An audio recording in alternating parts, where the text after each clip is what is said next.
Reda, on parle également toujours de la liberté. La liberté, on revient un petit peu à ce qui se passe un peu en Europe, le voile, vous, sur le voile intégral en France, que vous inspire aussi la ferveur populaire. Bon, alors c'est deux questions, deux en un.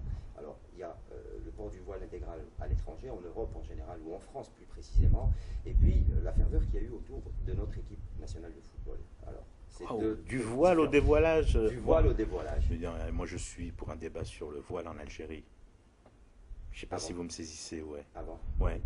Moi, la Ralep, c'est comme ça. Un adversaire, pas acharné, parce que je ne fais pas de militantisme, mais mon point de vue placide, raisonné, assis, tel que je suis en face de vous maintenant, c'est que le voile est la négation de l'être humain.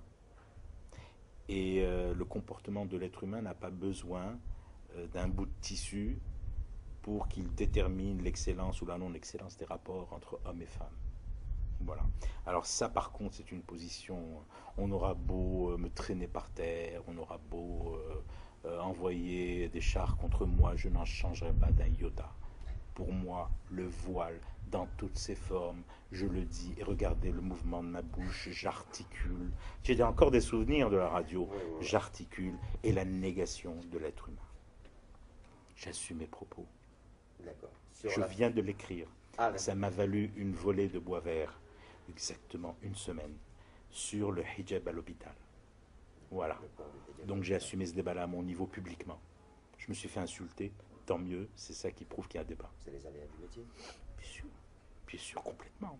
Les aléas du métier, on ne peut les vivre que si effectivement on met sur table en tant que chroniqueur, si tu mets rien sur la table, si tu te la joues, attends, je vais essayer d'éviter la goutte de pluie, il y a tellement de gouttes de pluie qu'un jour on se casse la gueule. Non. Le chroniqueur s'engage. C'est ça la différence avec un journaliste qui va couvrir un événement ou qui fait un reportage. Lui, il rend compte et essaye de rendre compte avec 0% de matière grasse. C'est jamais possible, mais il essaie de le faire avec 0% de matière grasse. Chroniqueur, je suis désolé. Lui, il arrive avec sa matière grasse, il arrive, il la pose sur la table et il dit voilà ce que je pense. Sinon, c'est pas un chroniqueur, c'est pas la peine qu'il aille faire de la couverture.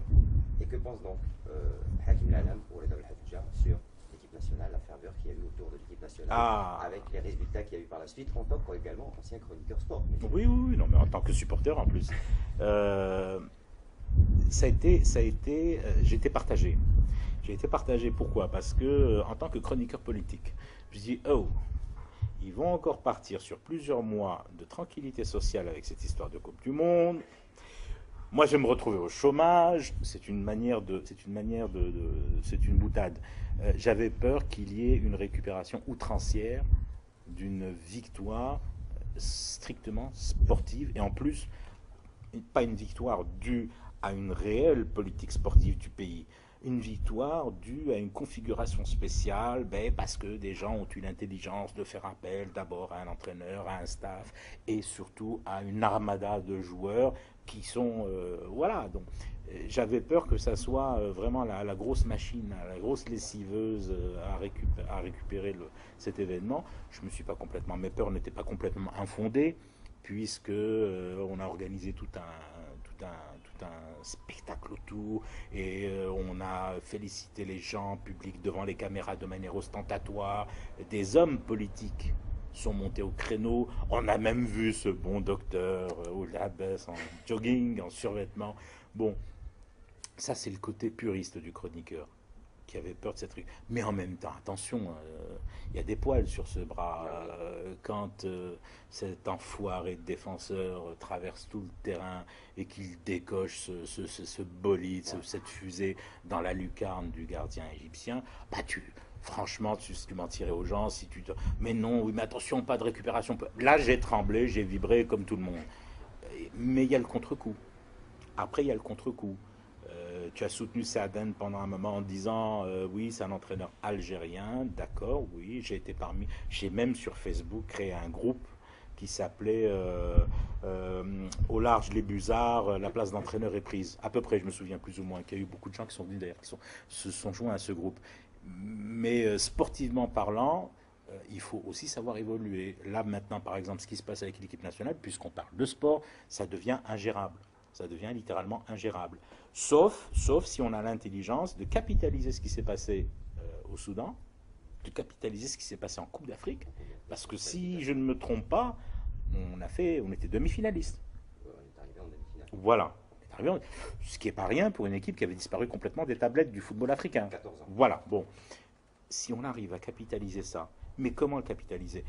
Pour sortir de l'engrenage, du piège, qui est un beau piège, hein, celui d'avoir l'armée de professionnels qui arrivera de toute façon à la veille d'un grand rendez-vous, qui va essayer de tenter. Ça, c'est bien pour de grands moments, et puis un moment T.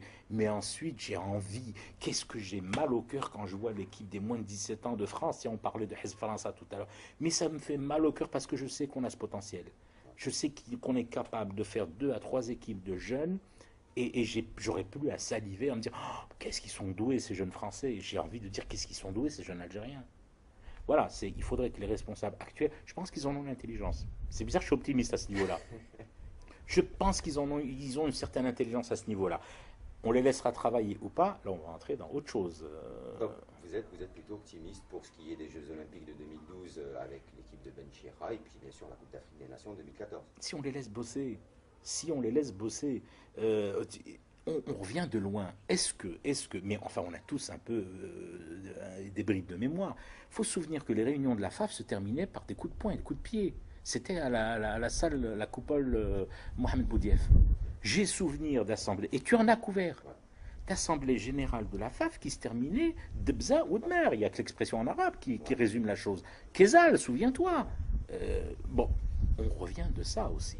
Donc moi je ne suis pas gourmand au point d'oublier qu'on a tourné quand même une page qui est une page violente de la gestion du football. Et te souviens-tu du fait qu'un jour l'équipe s'est déplacée et qu'elle n'avait pas de chaussures? Il a fallu faire en catastrophe, faire appel à un équipementier en catastrophe parce qu'il n'avait pas assez de chaussures. Je parle bien de l'équipe nationale et pas d'un club. Ce qui aurait été déjà inconcevable pour un club, hein, déjà en soi. L'équipe nationale, un jour, s'est retrouvée sans chaussures. L'équipe nationale, un jour, s'est retrouvée à faire jouer un joueur qui ne devait pas jouer pour une faute de secrétariat. Carouf. L'affaire Carouf. Voilà, à partir de là, et on est en tout bénef pour l'instant.